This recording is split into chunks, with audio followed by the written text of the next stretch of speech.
Anybody out there? Good to see you all. Glad to have you with us tonight and participate in the process of your county government. We really appreciate you being here. It's the board's practice that prior to the commencement of our board meeting and before calling the meeting to order that a prayer be given. The board member who delivers the prayer may make reference to his or her own religious faith, just as you might refer to yours when offering a prayer.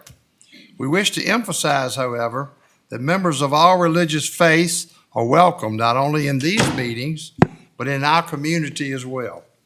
The participation of all citizens in the process of self-government will help our Board of Supervisors to better serve the good people of Mecklenburg County. I'll ask Mrs. Lundy if she would say our prayer, please. Let us pause for a moment to reflect on the men and women who lost their lives in the 9/11 attack 22 years ago. Amen.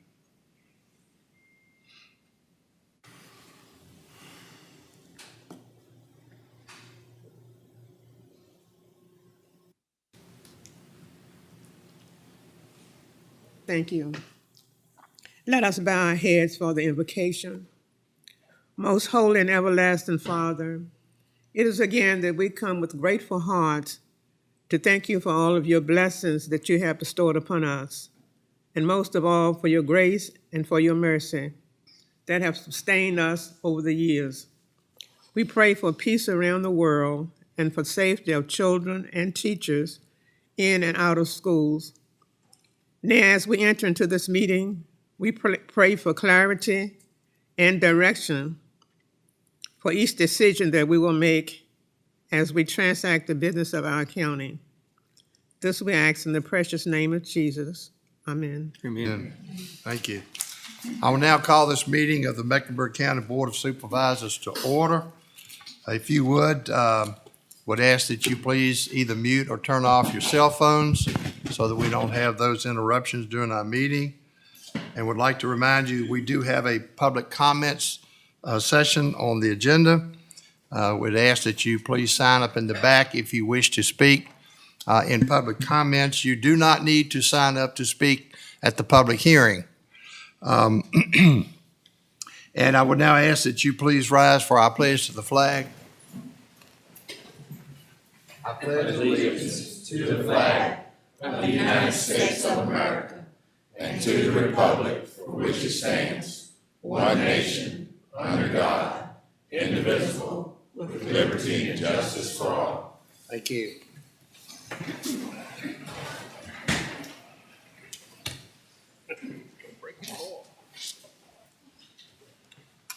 The board, you have in your packet the minutes of August 14th meeting. If there are no corrections to those minutes, need a motion to approve. Motion to approve. Motion to approve the minutes of August 14th. All in favor say aye. Aye. Opposed? Thank you. I have no changes to the agenda that you have before you. Anyone else have any additions, deletions? If not, the chair would entertain a motion to adopt the agenda as presented. Mr. Chair, I so move. Motion to adopt the agenda as presented. All in favor say aye. Aye. Opposed? Thank you. Also do want to remind you in the public comments, and let me just read you real quick about our public hearing protocols. Each speaker will be given 3 minutes. The time limit will be strictly enforced. There's a timer light to the left of each speaker. When the green light turns yellow, the speaker will have 1 minute remaining. When the yellow light turns red, the speaker's 3 minutes have elapsed. And we do enforce that rule, please. Thank you.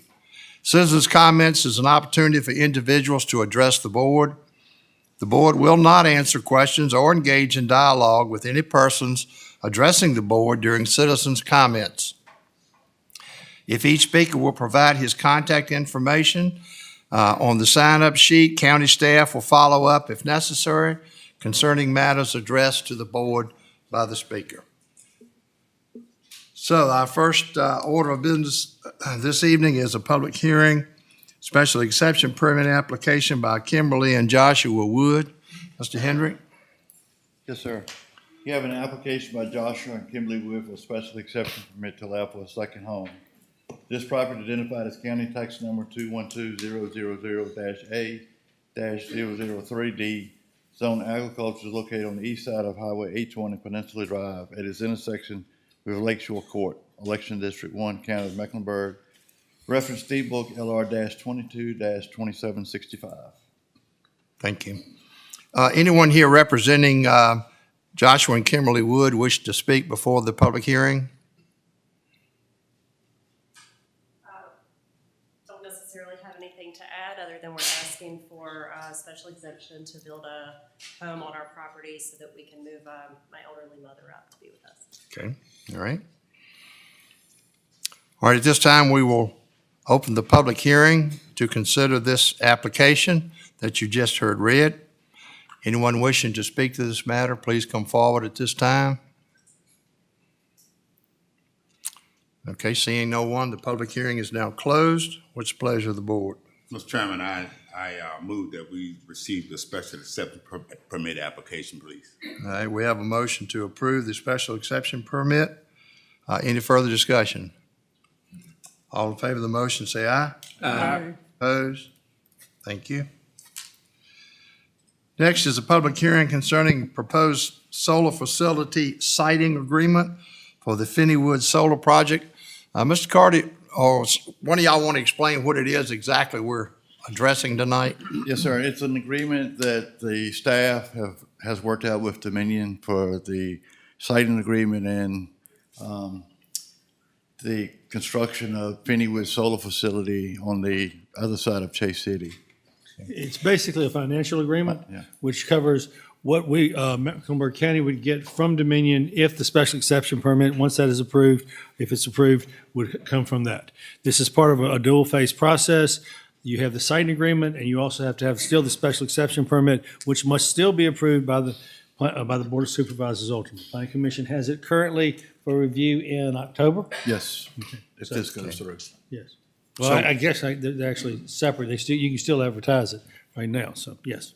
Okay. So, yeah, what I want the public to understand is we will not be considering the approval of the Finneywood project tonight at this meeting. Make sure we're clear on that. So anyone representing Finneywood wish to speak?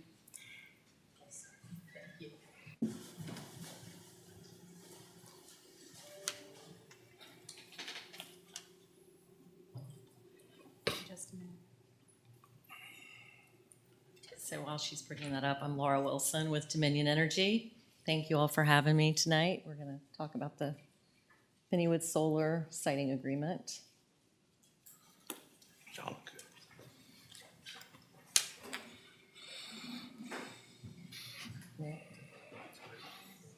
Sorry. They didn't need to stay for the solar agreement. They're happy. They're done. Chainsaw when it cranks is great, but when it don't. Keep pulling the cord. We'll work on some point. There we go. He just hit him. You can't prepare both ways. prepared. You can't prepare it each way. Belts and suspenders, yes, sir. All right, so the Finneywood Solar Siting Agreement. Now, let's figure out how to get it to. Well, that's not working. Yeah. I'll do it for you. Okay, thank you. All right, so Dominion Energy, you know who we are. We've been here several times before. We serve over 2.5 million customers in Virginia, 11,000 here in Mecklenburg. We have the second largest solar fleet in the U.S. among investor-owned utility companies. We support our communities with volunteer projects. In 2022, we donated 95,000 hours. And for an example, we worked at the McCallum Moore Garden last year, had a work day and donated $2,500 worth of supplies. 1 in 5 new hires is a veteran, and we keep the lights on and the energy rates low. We are part of your community. We are not going anywhere. We have stockholders, employees, customers right here in your county. Okay. Project highlights. Finneywood is a utility-scale solar project. It's located in northwestern Mecklenburg County between Fort Mitchell Road and Highway 49, which you can see on the map. This is a low-density area, and the project is well set back from public roadways. The project is planned to be up to 98 megawatts AC, which is enough to power up to 24,500 homes at its peak capacity. The point of interconnection will be the Clover Briary 230 kV line, which traverses the project. The total acreage is 1,042, limit of disturbance being 493 acres under the 500 required. And that means that over 500 acres of this land will be preserved in the state it is today. The site layout, when you passed your solar ordinance requiring, among other things, the 500 max acre LOD, we pulled our project in, and actually we ended up with a much better project. Listening to community members, we also did things like we increased the setbacks from the Meharon River and Finneywood Creek. It's over 200 feet from each of those. We increased the buffers along the private roadway, or the public roadway, Fort Mitchell Road. It's 150 feet there, vegetative buffer, which is greater than what's required by ordinance. And you can also see that on the western edge of the project, it's even pulled back even more than that because of a wetland. So no one's going to see this project. Dominion takes a very proactive approach to our environmental protections and our E&S measures. For example, the requirement for stormwater basins is currently 1 for every 100 acres. We are doing 1 for every 25 acres. And we have included multiple wildlife corridors. The yellow lines that you can see there, those are the wildlife corridors where the wildlife can move freely between the project fences. So what are the county benefits of Finneywood Solar? Well, there'll be increased economic activity. If you've been down around Chase City lately, you'll see, I think, a lot of construction workers and whatnot that have been frequenting the restaurants, the gas stations, whatnot, as we're building Otter Creek right now. We also hire locally as much as we can, and you hopefully will hear from some of the businesses that we are doing business with. There is a revenue share. You're a revenue share county. You have adopted the revenue share ordinance. That is by statute $1,400 per megawatt per year, and that does increase by statute every 10 years, I believe. You'll receive increased tax revenue just from the fact that the land will be reassessed, and so the property taxes will go up. And then finally, there is the siting agreement, which is what we are here tonight to discuss. The siting agreement is a statute, a Virginia state statute that requires that the developer engage in negotiating a siting agreement for any utility scale solar project. And the funds, as are listed here, can be used for mitigation of impacts. It's financial compensation to address capital needs. Basically, it's money for you to use as you see fit. So a siting agreement, as noted, is financial compensation. What we've agreed to with the county staff, working through, we've negotiated out several conditions and come to the financial compensation of $25,000 per megawatt of the anticipated nameplate capacity, which is up to 98 megawatts. And the payments will be made in 4 parts at defined development milestones. The first payment is the anniversary payment. That's 25% of the anticipated nameplate capacity times the $25,000. Next, when the SEC issues the CPCN, at that ruling will give an approved nameplate capacity. So you'll have changed the capacity possibly at that point. So that payment is the nameplate capacity times the $25,000 divided by 3, less the anniversary payment that you've already received. Okay.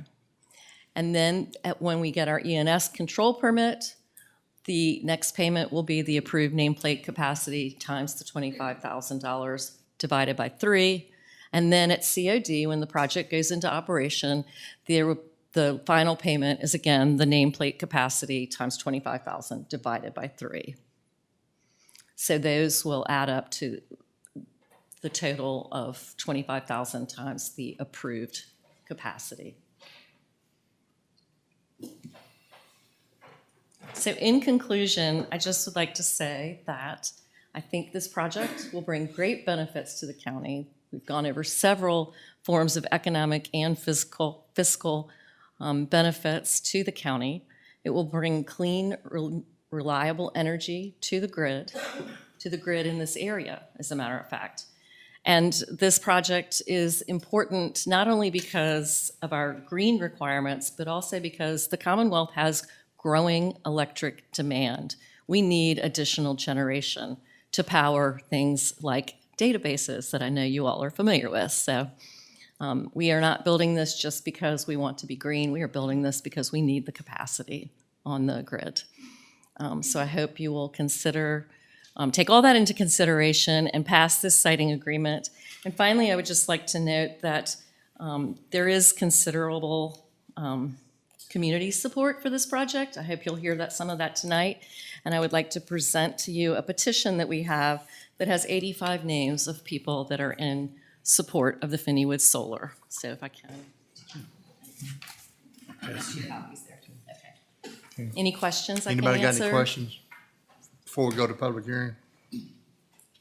Okay. No? Okay, thank you. All right, at this time, we will open the public hearing to consider the siting agreement for the proposed Finneywood Solar Project. Anyone wishing to speak to this matter, please come forward at this time.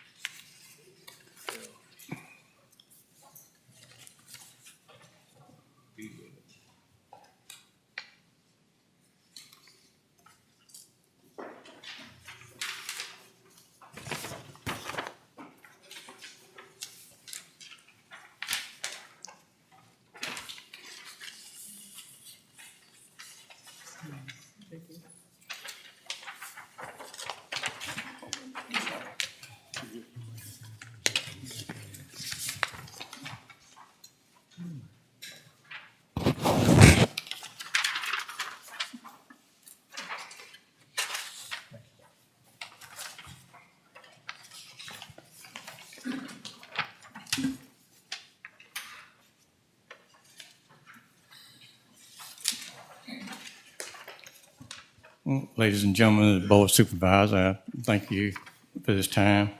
My name is Monty Hightower. I'm with the Chase City IDA. Last year, y'all approved a project in Chase City for apartment and shopping complex. It was for 640 apartments maximum. The power line that Dominion is proposing, which they have got permitted through the SCC, is coming through that project. The developer was going to start in March of this year on the project. He backed off because of the power lines. He now says that the project will not go through if the power lines are run through this project, which is just approximately where the red line I've got is at. And this is just a conceptual drawing. But what we are asking, what Town of Chase City is asking, is that the board table Dominion's request for the time being until Dominion will come back to Chase City and try to resolve this power line project. There'll be two circuits going through this project. One is the Butler Farm to Clover power line, which was not advertised as required by law. The second one is the Finneywood to Butler Farm, which was advertised. We made, at the first Dominion meeting, we did make Dominion aware of the project that was going in there. Dominion has not tried to come to us to make any adjustments. So we felt like we didn't have any other option, but hope that the board will table their request for the time being until Dominion comes back to try to work with us. And, they had 3 different alternate lines, and they chose the one that's going to go through the project and kill it. So I hope y'all will bear with us and help us on the situation. Okay. All right. And thank you. Thank you.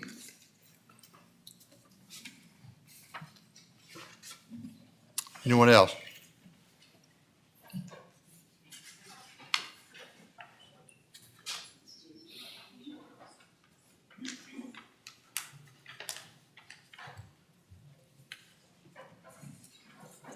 Hello, I'm Judy evening. Brothers, and I live right near where this project is going. We would like to ask the board, me, my neighbors, Gary DeSantis, who wrote an article in the newspaper that was in the Sun this week also, would like to ask you all to table this until we get more information on what would be the capacity generated by the existing solar that we already have, as opposed to what this one is going to do.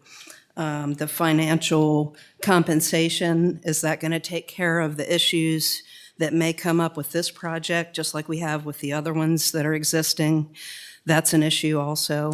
So we would like to just ask that you all think about tabling this until we get a little more study done on what's going on with our other projects in the area. Excuse me. Thank you very much. Thank you.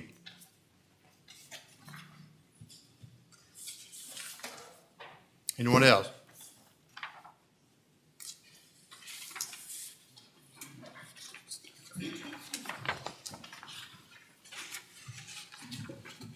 Good evening. Good evening. Bob Beerworth. I'm at Bob what? 715, Bob Beerworth. 715 Newcomb Bridge Road, right up the road from the proposed project, and I also have some land in amongst the project, outside of it. Military, fire, been all over, worked hard, saved. I want to plan for the future for my kids and stuff. Solar comes along, changes happen. Right now, in Mecklenburg County, small family farms throughout the country cannot exist. 370 for diesel. Small family farms are going under. It's unsustainable for the younger generation to run the farm, which has been a big, put a cut over the acreage of these solar farms because of the land. And also, I live right along Maharan River. Me and a couple of neighbors keep Fort Mitchell Road and Newcomb Bridge Road cleaned up. The amount of garbage and cans that end up out the road into the Maharan and down into the Chowan River Basin is amazing. I stated that last time. Second of all, right up the road from this project, nothing to do with solar. There's a nice 100-acre tract of mature hardwoods. Because of money, whatever, old family farm, sold off, money situation, there's a huge tract of tops, a lot of timber laying up the road, half-mile up the road from this project, not to mention the garbage. Go take a ride down the road and see. You know, you go drive by the original mistake, mistakes happened in the first project. Hey, move on. Let's stop kicking the can down the road. Okay. Thank you, sir. We gotta look out for the future. Thank you, sir. Anyone else?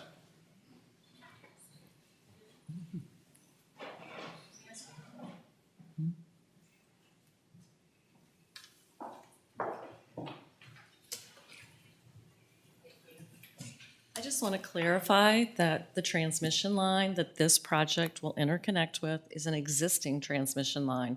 We're kind of mixing apples and oranges here. The transmission project that was spoken about is totally separate from Finneywood Solar. This is a generation asset being built by Dominion Energy Virginia to connect to an existing transmission line. Okay.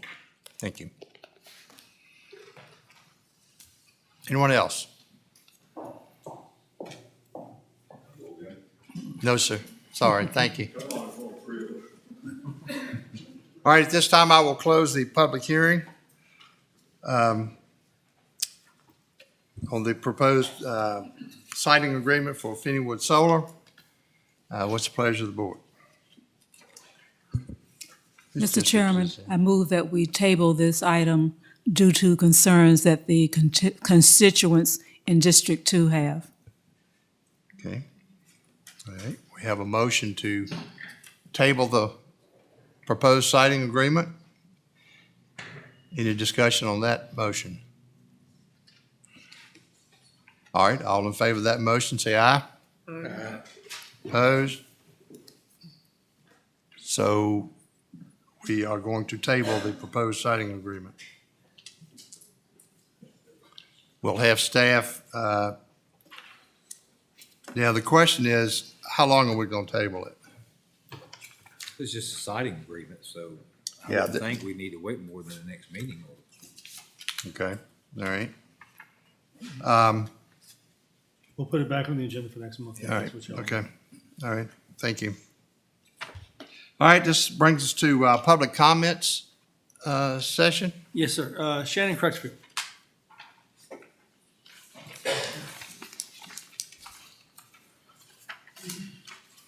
Hello. Hello. Thank you for allowing me this opportunity to speak with you. I'm Shannon Crutchfield, the owner of Pink Waste Solutions. We're a residential trash business and operating out of La Crosse, so here in Mecklenburg County. And our concern is that we are currently paying tipping fees at the landfill, and it's been brought to our attention that there is another company also operating in Mecklenburg County that is not paying tipping fees, that it was approved last April, that they were given the opportunity for, I guess, the county to take in the cost of those fees. So that's why I'm here tonight, is to see about that for our business. Mr. Carter, I know we've had this issue come up because we've done it, and I know we only accept it for in-county residential garbage. She does pick up commercial also. We've had this discussion. We did. She would have to keep that separated, just like we require some of the towns like Clarksville and Chase City runs a separate truck, but Clarksville and Boynton run the same truck, so they have to keep theirs separated. If we find that you are not separated, then you will pay from then on. That's As correct. I told her. But y'all could do that. She said that wouldn't be an issue for them. They would run a separate route for the residential, and then just one day for the commercial. Correct. And once if y'all approve this, we'll get it set up at the landfill and it'll be charged to us just like the other. Yeah, we currently have 4 commercial customers. So they will be shifted to a different day of service. And when I say commercial, we offer 4-yard dumpster rentals. Everyone else has a 95-gallon trash can that we provide. And then we also offer cardboard. They can provide their cardboard beside the can, on top of the can, within the can. But otherwise, everybody else is Mecklenburg. And we provide service not just in Mecklenburg. Correct. So We you'd have to provide separate service- that out to the other. Correct. We provide service for 4 counties. And we currently are bringing we're disposing at Southside Regional Public Service Authority 1 day a week. So that would increase us with doing commercial to 2 days a week. 1 day would be for residential and 1 day would be for our commercial customers. So currently on Thursdays, that would be our residential customers, and then we would shift our commercial customers to the Friday route, and that would be what we would pay for our commercial customers. And you won't be bringing anything from any other counties also? Correct. The other counties y'all serve are? We provide service to Mecklenburg, Lunenburg, Brunswick, and Greensville, So- and we have an account at all counties. So this is something that she needs to work out with staff, right, and bring back to the We can do that. board. Y'all did this at the Clarksville site, so I can't take on paying for private haulers. You all have to instruct us that, so it takes a motion of the board, which is what y'all did back in April. Well, Mr. Chairman, I'll make the motion That was that we, exclusively Mecklenburg County. That's going, this, she says this is also going to be exclusively Mecklenburg County. They only operate in Mecklenburg, that company. They were told if they operate in other localities, they cannot bring it to us. I'm not sure I even understand this to even vote on a motion. Well, we've done it for another Yeah, company, so we right. kind of have to move forward with this one since we've done it for another one. We did it. Instead of back loading the maybe- dumpsters up, they're taking it for us to the dump. It's a pickup service. So how do we monitor that? That's It my is, next question. on both cases, it is just the honesty. If we find out otherwise, that they're hauling it, then we will no longer take it from them, no matter what. They'll just get charged $40 a ton. Okay. But it's by honesty, I will be honest. That's what I told y'all several months ago on the other one. We got no way to monitor this, besides the fact that they're being honest and hopefully are just doing exactly what they say. So what's the wording of the motion, Mr. Tanner? Well, what I was going to make the motion is to say that we allow staff to work out the details with them to have some form of documentation that they would sign in order to agree to only bring Mecklenburg County residential trash to the landfill. Yeah, the other truck is not equipped to haul commercial waste. It can only take the 95-yard boxes. Correct. The other one, We are able to do 4-yard rear load Right. dumpsters. The other one doesn't have a rear load system in it, so he couldn't take commercial loads. Okay. All right, so we have a motion. Yeah, any discussion on that motion? All in favor, say aye. Aye. Opposed? Thank you. Thank you. Next, Mr. Hightower, you already spoke, correct? Bob, you already spoke? You signed on this one? Bob Brents, okay. Judy Brothers had already spoke. Paula Giamatti?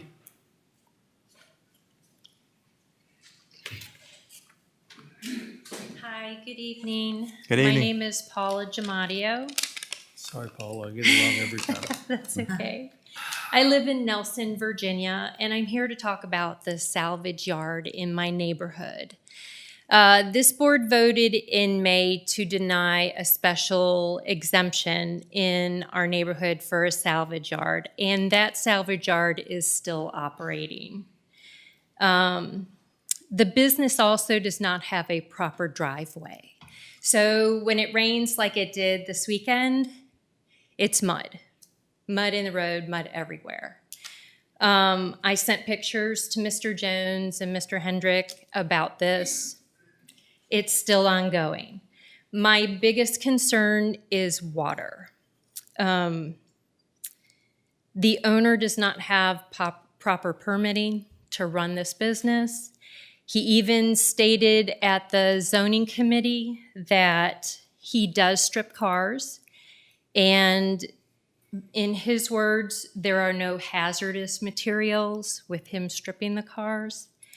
I don't see how that's possible, but there will be a negative impact to the surrounding properties. I live a little ways down the road, but any of you that are farmers know that water is king. And it's going to impact the water if we allow this to continue. His major operating hours are between 3 and 5. He opens between 12 and 1. I encourage you to drive by and see for yourself. But that's all I have. Thank you. Thank you. You go. Staff will handle that. Staff will handle that. Thank you. It has gotten better though, correctly? No. It has, hasn't? Well, if he doesn't have a permit, he has. Well, no, what I'm saying, I had talked to Robert about it, and didn't you say that it had? I went out there and there was nothing out there. Yeah, that's To deal what he had with told mud me. in the road, I can't control that. That's Right. you got issue. So we did follow up on it. No, but we have pictures, I'll send them to you tomorrow. His business, you guys come out, you say something, he shuts down, then he starts again. And I'm telling you, have him show you the back of the property, because he's storing it in the back and can't see it. Okay. Send those to me too. But I'm telling you, between 3 and 5, that's when the business is happening. Thank you. All right. Thank you. Lois Marshall?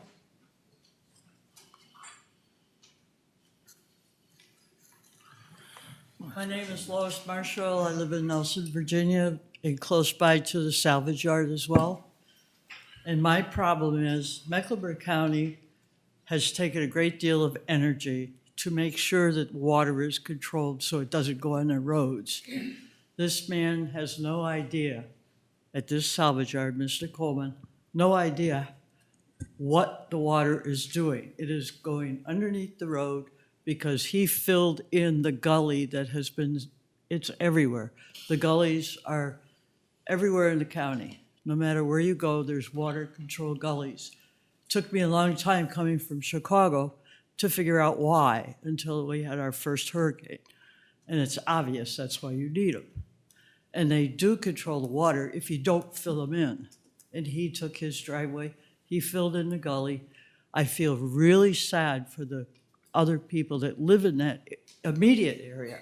3 brand new families, and then he moved in. And the mud goes from his place all the way to height now because of the rain we had yesterday. And it's slippery. And we have buses riding. They go through there. You can't see it when the sun is shining a certain way. I'm sorry, but he needs to be shut down. He's running illegally. He's breaking the law, and it should be stopped. He has no permit. He didn't even go to DMV. He hasn't got that. He can't get that without a permit from you people. But he's still operating. One time, there was a long trailer coming out, and 10 cars were parked in there. Now, he does change them over regularly, maybe to satisfy the 6-car limit, but he's had more than 6 cars at a time. One time, I have a picture that there are at least 15 cars sitting there. Okay. And prior to the first meeting in April, the zoning meeting, he pulled in a single wide, and that's, I'm pretty sure, is his storage container. All right, thank you. That's all I have, sir. Okay. All right, thank you. Election update. Mr. Corwin.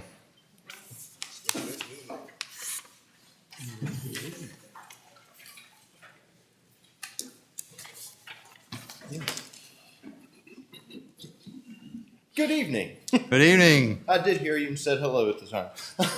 I came up here first off to let everybody kind of know, starting September 22nd is our early voting period for this upcoming election. We'll be open. Our normal hours, 8:30 to 4:30, no lunch break. We just kind of go through to encourage people to come on by. Sample ballots will be on hand.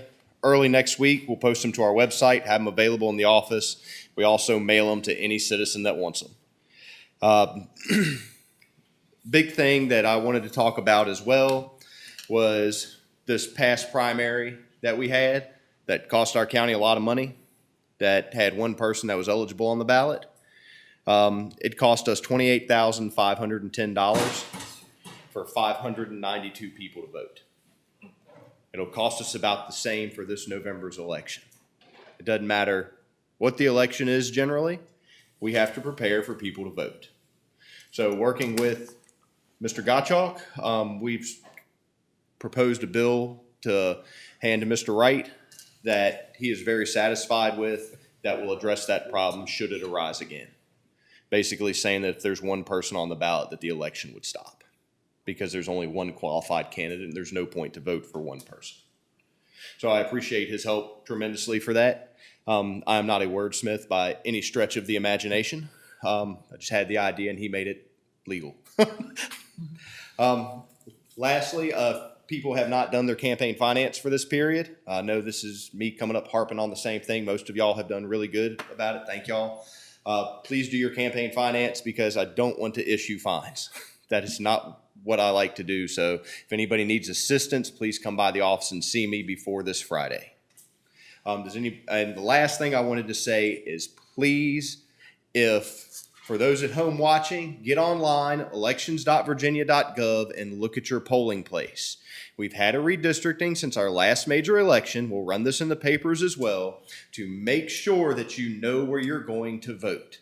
We did have some polling place changes. We've been working with our Department of Emergency Services for putting out more signage on Election Day to point you to the correct place. We'll be running stuff in the newspapers, letting everybody know of the changes. But I take every opportunity I can to remind people to please look that up so you don't show up at the wrong place. That being said, does anybody have any questions for me? I had one, but it's just all of a sudden, it's gone. I think I had a senior moment. All right, so if you cancel an election, what about somebody that wants to do a write-in? Well, in a primary, it's only addresses primaries. And primaries don't allow write-ins. Okay, gotcha. That's all I have. Thank you, sir. Wonderful. Thank y'all. Y'all have a great evening. Thanks, Jason. VDOT, Kevin?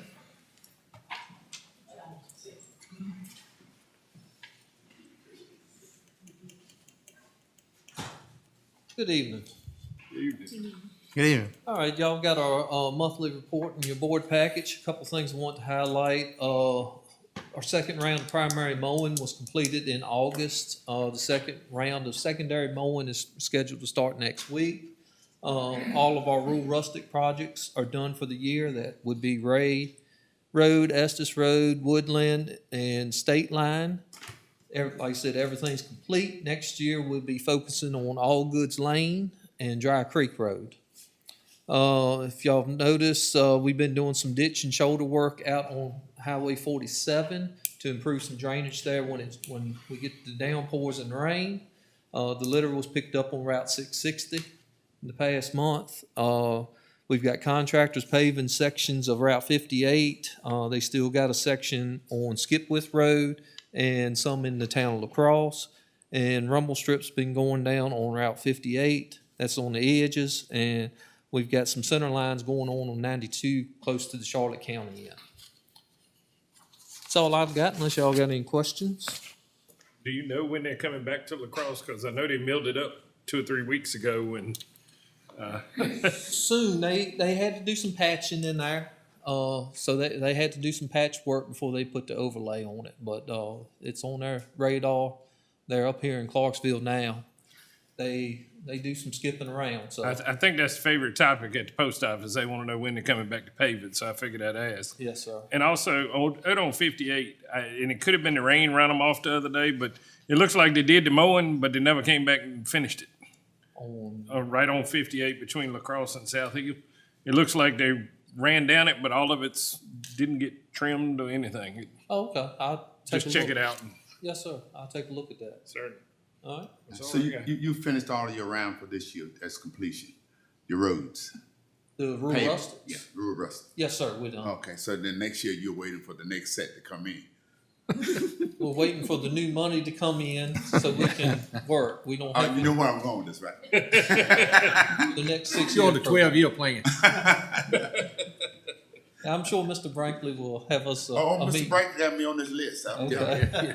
Yeah, I'm gonna take care of Mr. Hargrove. All right. Thank y'all. Thanks, Kevin. Mr. Tanner, resolution honoring Mr. Lewis Rash.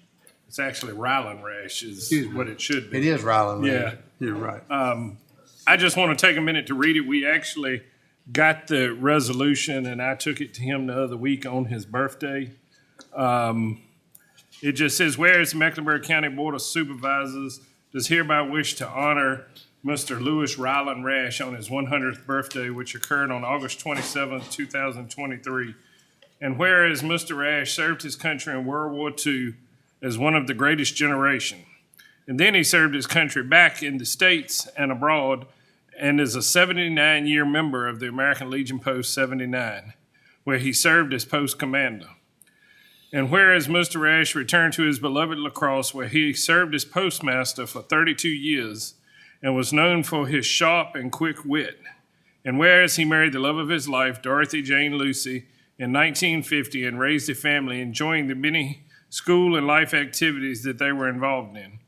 And whereas he stayed a vibrant and active member of the La Crosse Methodist Church, the La Crosse Ruritan Club, and the National Association of Postmasters of the United States, and still enjoy spending time with others and reminiscing about a life well lived.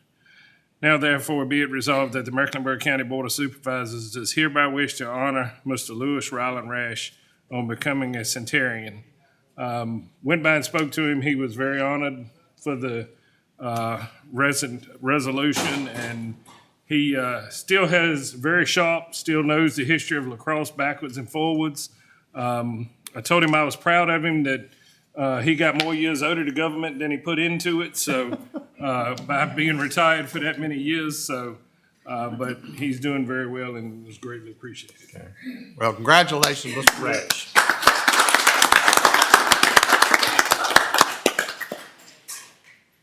All right, Property Committee, Mr. Jennings.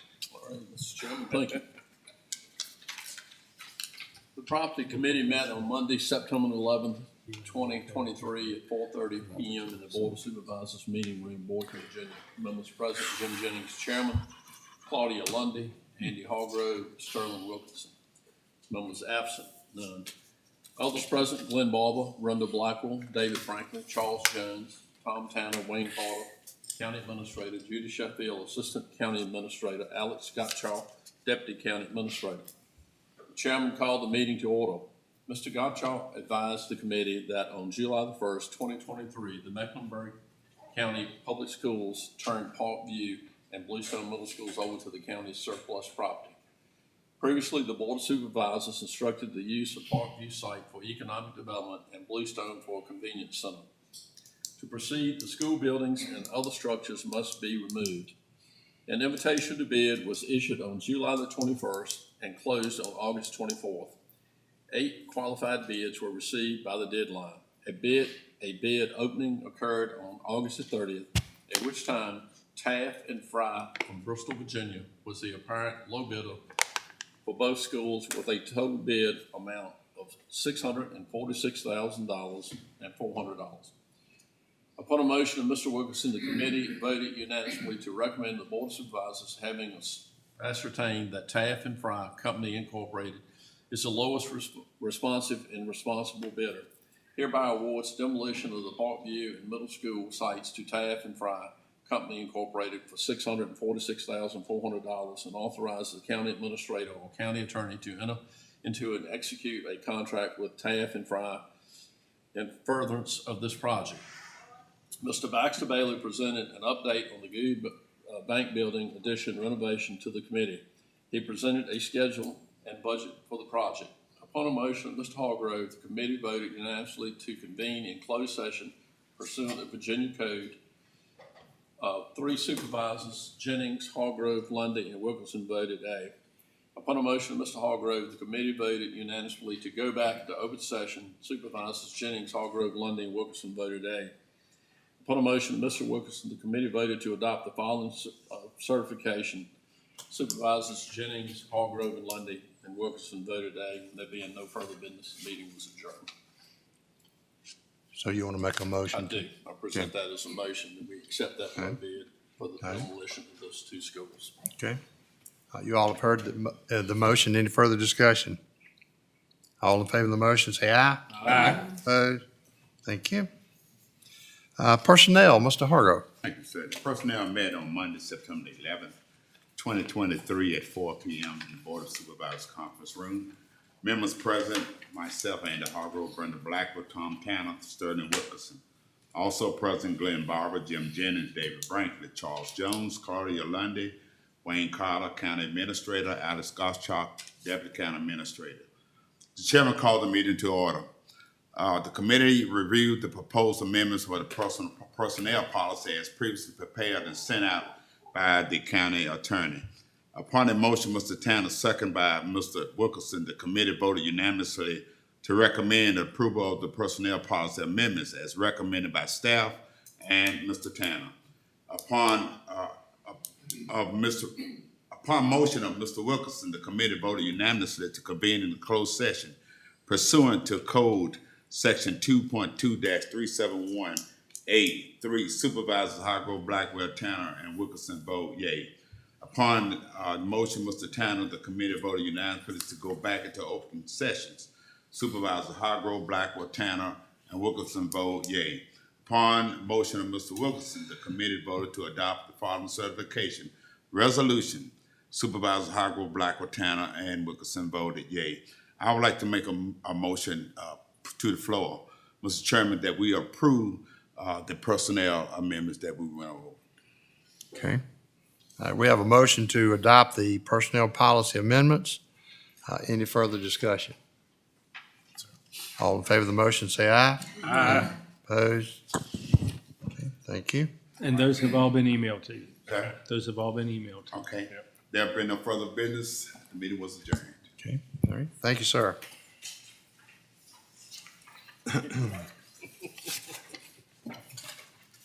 All right, Mr. Gottschalk. Thank you, Mr. Chair. This summer was, I felt like, the summer of studies and RFPs and requests for proposals, which, may be the future, who knows. Definitely like to thank Jenny for all of her hard work figuring out the EVA system. It took quite amount of diligence to post all of these. The first one we have before you tonight is the comprehensive plan update. Every 5 years, the Code of Virginia requires counties to review their plan. In the last, ours ended up being more than 5 years because of the COVID pandemic situation, which pushed it out a little bit. But as we've learned in the last 5-6 years, the comprehensive plan really matters. And having it done thoroughly and thinking about all the possible land uses that could occur is a very paramount and important priority for the county.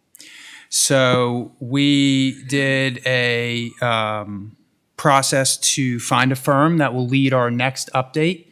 We received 6 submissions. 4 were received prior to the deadline and therefore considered and evaluated. We had a special select committee that sat for the 4 interviews. And at the end of that, we tabulated a voting of those 4 firms, a ranking of those 4 firms, and ultimately 3TP Ventures out of Charlottesville, Virginia, was the firm that received the highest total points and the highest percentage cast amongst the select committee members. Therefore, at this time, we would recommend that the Board of Supervisors approve the award of a performance of comprehensive plan updates to 3TP Ventures at the proposed cost, which is in their proposal of $119,909, and allow us to, us being county administrator, county attorney, to execute a contract with 3TP Ventures. Okay. All right, board, need a motion? So moved, Mr. Chairman. We have a motion to approve this firm for the comprehensive plan. Any further discussion? All in favor of the motion, say aye. Aye. Opposed? Thank you. The second one on this list we have previously covered tonight and approved, so we don't need another formal action on that. And that was the demolition of the middle schools, for which we received 8 bids with a low cost going to Taft and Fry, as previously mentioned. Then the third one we have is a public safety facilities needs assessment. This project will help us determine what the ultimate scope of work will be for a hypothetical public safety facility that we may build here in the county. The thought process behind that will be, we really don't know a couple things. Number one, we don't know what size of a facility we might need. We don't know who might need to go into that facility. We don't know whether it's going to be 1 story or 2 stories. And we don't know what else is out there in the marketplace. Many other public safety buildings these days have specialized rooms and function areas, whether they be an EOC, whether they be a real-time crime center, whether they be some other items that may be technology. It might be a room for K-9. It might be, there's a whole host of things out there. And we want to know what they are before we go ahead and build a building that's, then we try to, after the fact, retrofit and jam certain components into space that's not suited for its purpose. We'd rather have that on the front end. So what I recommended in last year's budget was to do a needs assessment. As part of that, we would bring in a firm that would study all of those items, have a focus group, speak to vested members of the board, the law enforcement community, public safety community. We might go on some tours of other sites with them. It's going to be about a 6-month process, and that will allow us to have a cost estimate in next year's budget for what we may or may not need to build or move space around. Unfortunately, we only received one bid as part of this submission, but the good news is that that firm that we did receive has experience in this. They did a public safety facility needs assessment for the city of Petersburg. They've also done some other work. They're currently doing one for the city of Franklin. So this is a firm from Richmond named Interos Design. And so at this point, having deemed them qualified, we would need a motion by the board to allow us to declare that they are the only offerer that is available, that is fully qualified, so that we can proceed to the next step, which is a negotiation over the cost of the proposal. All right. Any questions on that, board? Just it wouldn't be a good idea to put it out for bid again? Or? So I don't think that would yield any new results. It was out for a sufficient time. There's about 4 or 5 firms that do this work on a national basis. Of those, I actually had communication interest from one of them, and they simply were unable to slot it into their calendar and were unable to bid. So that proved to me that it was, and that firm was located in Chicago. So that means that it was seen. People just chose not to bid on it, and for understandable reasons. There are a lot of communities out there in this nation that are probably building public safety buildings. The same firms that do the study for needs assessment also do architectural work, and I imagine many of them have projects that are the full scope project that they are probably doing.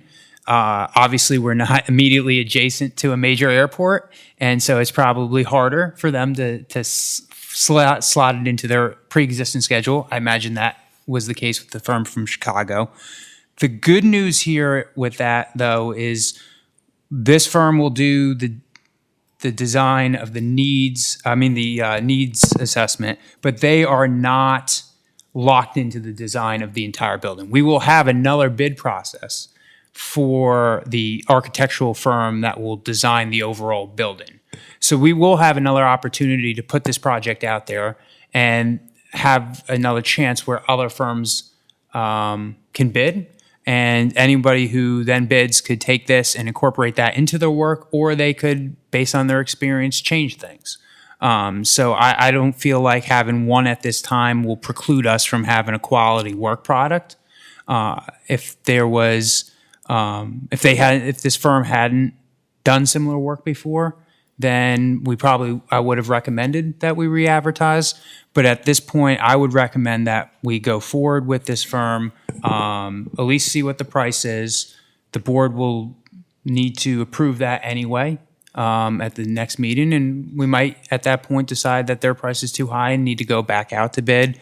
But ultimately, I think that having that opportunity, that backs up of having a second opportunity in the full design of the building, will appeal to more parties because the total scope of work at that point will be more. And so that would be a more appealing project for them. All right, so we need a motion then to authorize staff and our county attorney to enter into negotiations with Interos Design concerning the needs assessment. Mr. Chairman, so moved.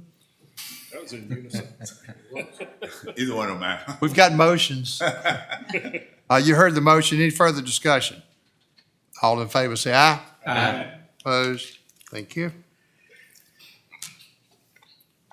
And the last one we have tonight is the Parkview High School site. During the summer, we conducted an RFI to determine or to ascertain interested parties and uses for the future of the Parkview High School site. At the last meeting, I gave a progress report. At that time, we had 2 proposals with a looming deadline 2 days hence, and then they came rolling in. So maybe the prompting worked. Ultimately, we ended up with 7 proposals that we received before the deadline. And earlier this afternoon, there was a extensive conversation, and ultimately, for the public, the update at this time is that the board will take those into advisement and will rank the proposals, and we will review the process again next month. So in October, we will have another update on the Parkview High School site process. All right.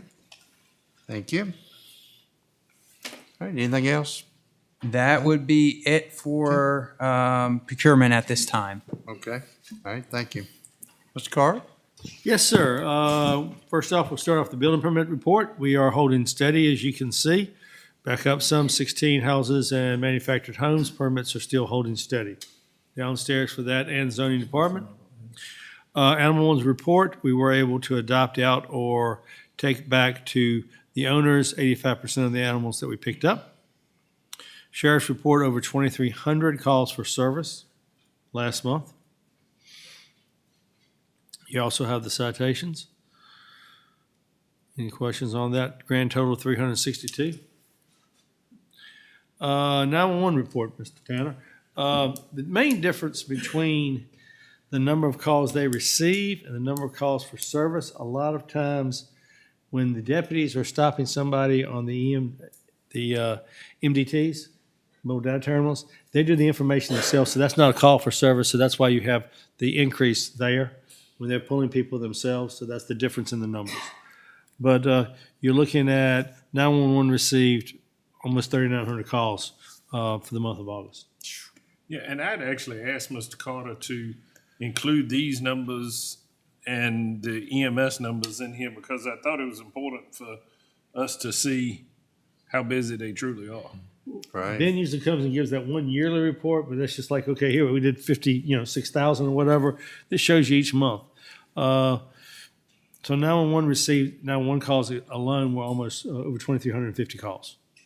And administrative, almost 1,500. You have 2 months of reports. You have July and August for the EMS. We cannot break it down by station. Debbie tried, but the system just doesn't do it. So, but that shows you the number of transports, non-transports, records, everything that we did for the entire car, and types of calls that they did.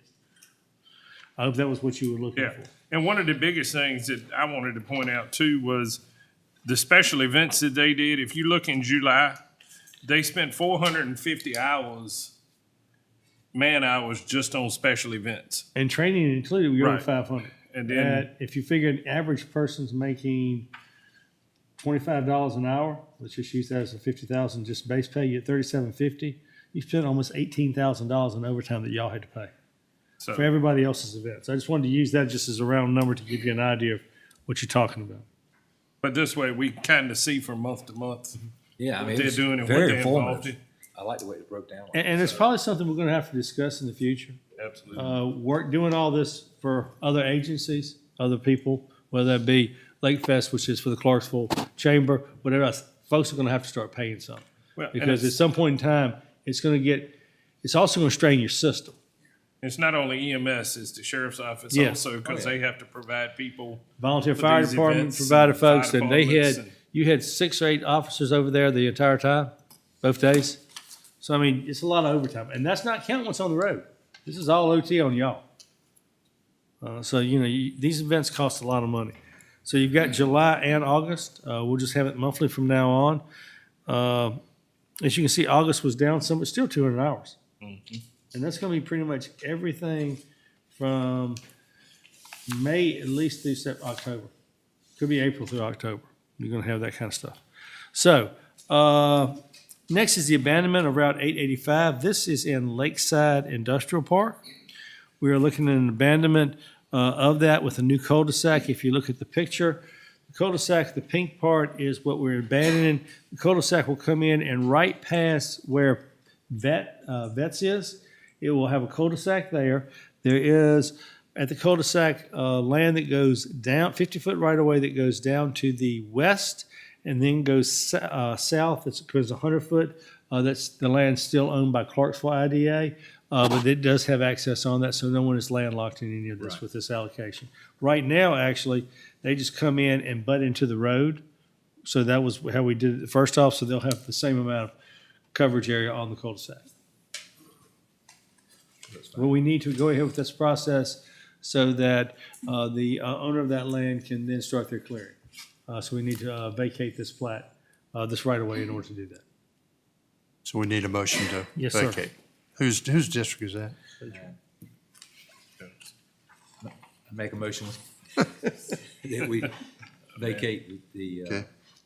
property. that- Pass the resolution Pass. for the abandonment of Right. Route 885. What he just said. Yes, sir. All right, motion to pass a resolution for the abandonment of Route 885. Any further discussion? All in favor, say aye. Aye. Opposed? Thank you. Next, you have a resolution in here, it's a very short one, for the VJCCA, which is the Virginia Juvenile Criminal Crime Control Act. We do this as a grant down the street. We do not have an active resolution on file with them, which states that we will continue to do the local plan. This is for a grant that we have with them to deal with juveniles. This grant is actually used for electronic monitoring. So that's what this has done.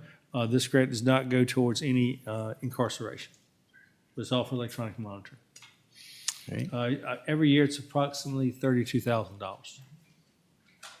So we just need to adopt the resolution. You adopt the resolution which says that we will continue to participate in the grant we've been participating in for the last 30-some years. Okay. All right, can I get a motion? Yes, sir. Motion what he said. Alex really wanted to write y'all a bigger resolution, but I told him no. The one All they right. sent us was much shorter than this, so he really, he doubled it as it was. So we have a motion to adopt the resolution for the Virginia Juvenile Community Crime Control Act. That's right. There you go. Okay, any further discussion? All in favor, say aye. Aye. Opposed?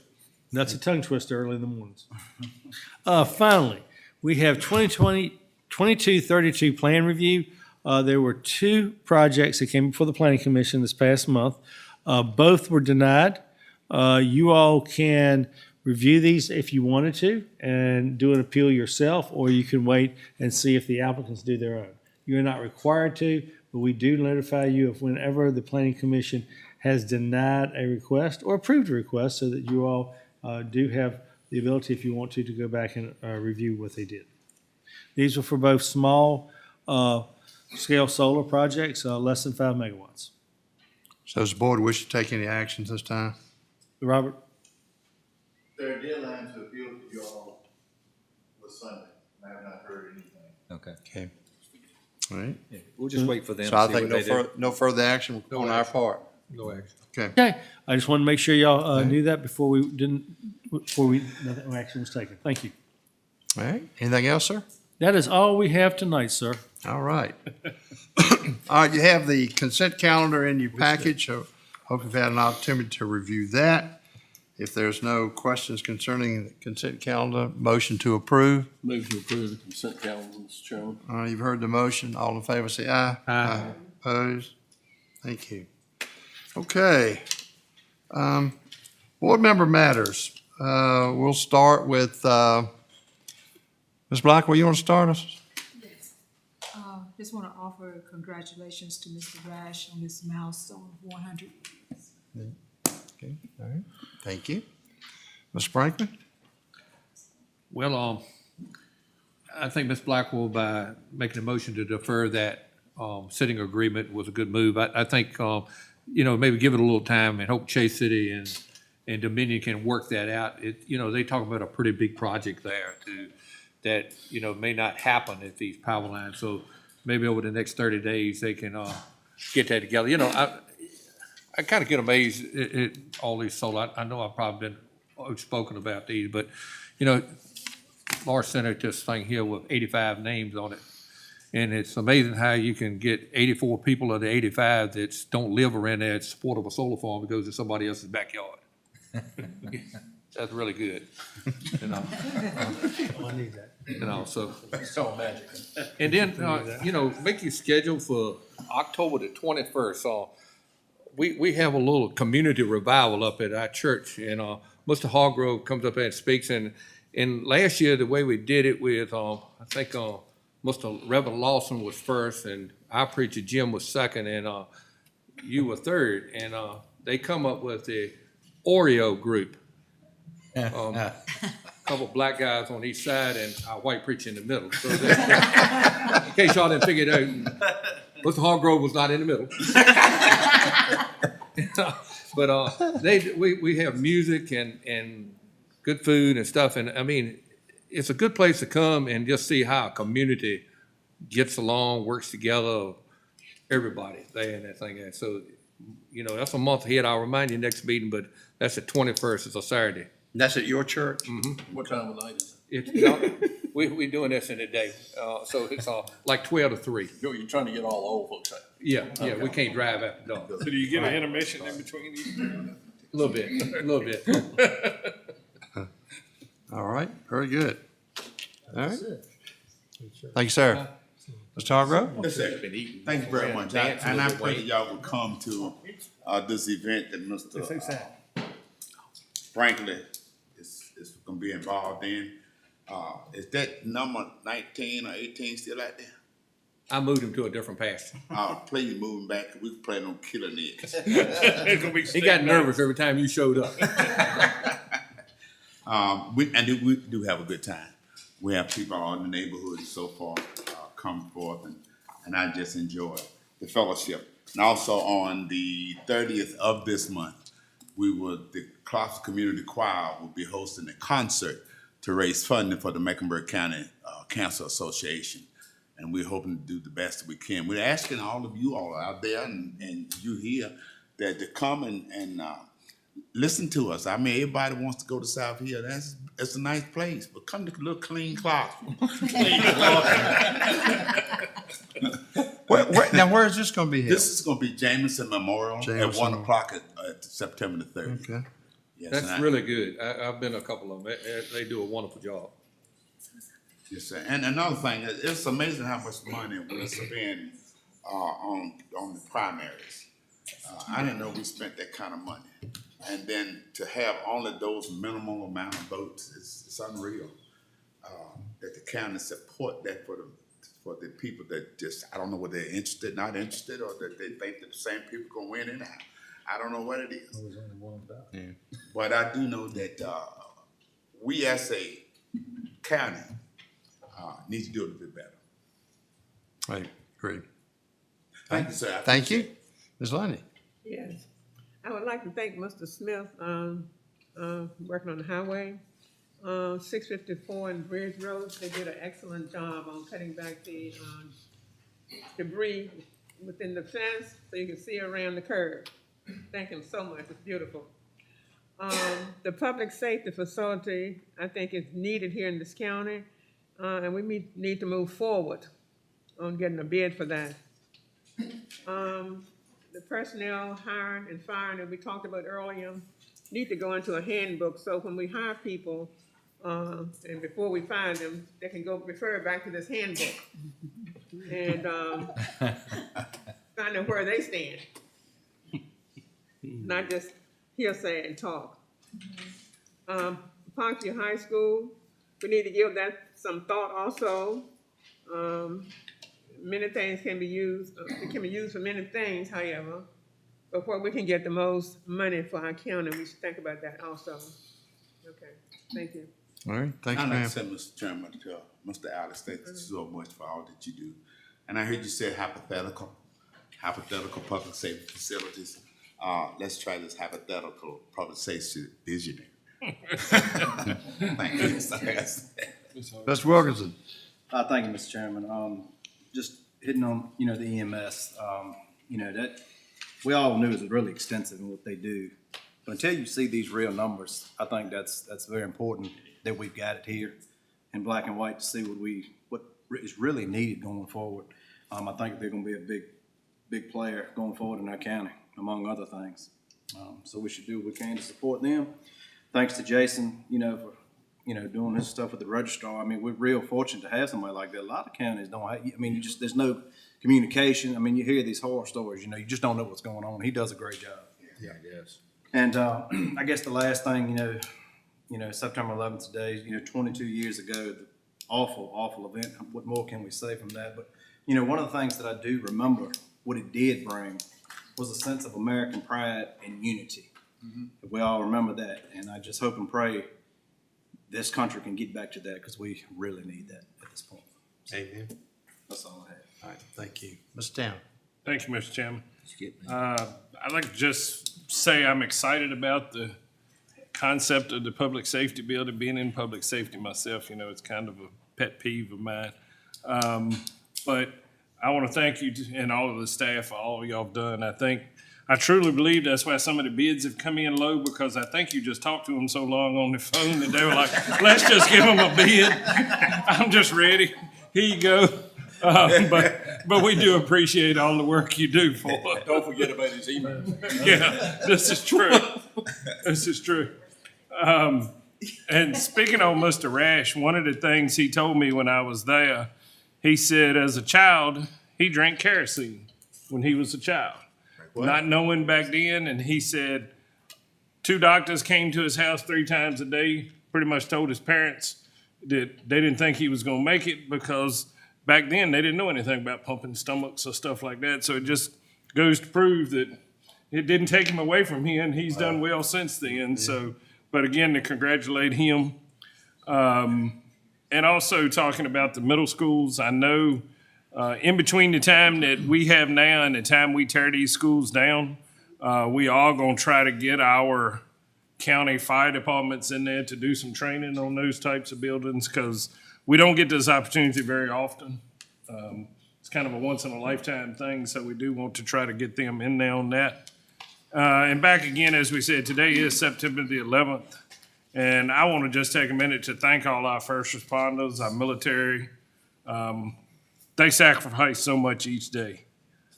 So we would definitely want to thank them. And basically, as Mr. Wilkerson said, it's a shame that it takes a tragedy like that to bring this country together. And we hope we can improve in the future. That's all I got, Mr. Chairman. Thank you. Mr. Jones? Well, everything's pretty much been covered, and I would like to, glad we honored Mr. Rash. That's a monumental achievement to get to be 100 years old, and I hope we all get there. But anyway, and I'd like to make a suggestion that when I ask a question of Alex, if you turn that light thing on, because all I want to know is if there was any chance that we ought to put this thing out to bid again, and I got the whole book. I just, how that process would work. So if you just motion to me, I can just hit the light over here. Yeah. Do you want me to go straight? Hold on. Do you want me to go straight to yellow? Yeah, okay. right. Or should we start on green? Days that aren't board meeting days? I don't know if anybody remember what the question was. Yeah. Time to get through. Sit straight yellow. Okay. Just Green is a long answer, yellow short. You do a good job. But I appreciate all the work. Yeah. And I'm glad you can break it down like that, because we want the cliff notes. If they didn't like you, they wouldn't pick on you. That's all I can tell you. That's true. Yeah. Ignore the and I want to say, that's the closest NC State Red is we're going to see in this room. There you go. That's better. Ignore them, Alex. Mr. Jennings. I think everything's been said. Mr. Chairman, I want to thank Angie and Tina for the hats right here. They look really good. I didn't get one. I love representing the county. You're not in a district. Got your own district on there? We got our districts on here. That's all I've got. I don't have anything else. The only thing I'm going to say is I think the Parkview project is, I think we got an opportunity here to do something really great for the citizens in this county. And I want everybody to understand now, just because Parkview happens to be down on that end of the county, it's going to represent the entire county, whatever this project turns out to be. This is going to be for the county as a whole. Please, everybody understand that. And I think, I don't know, I just got a really good feeling about the way this is all going to end up. I think, Alex is going to, get these folks in line and find them some money, Alex. Okay, that's all I have. Anyone else have anything to come before the board at this time? If not, we are adjourned. Hour 20, Jim. 5 minutes over. We didn't miss a call. Yeah, I can't do much with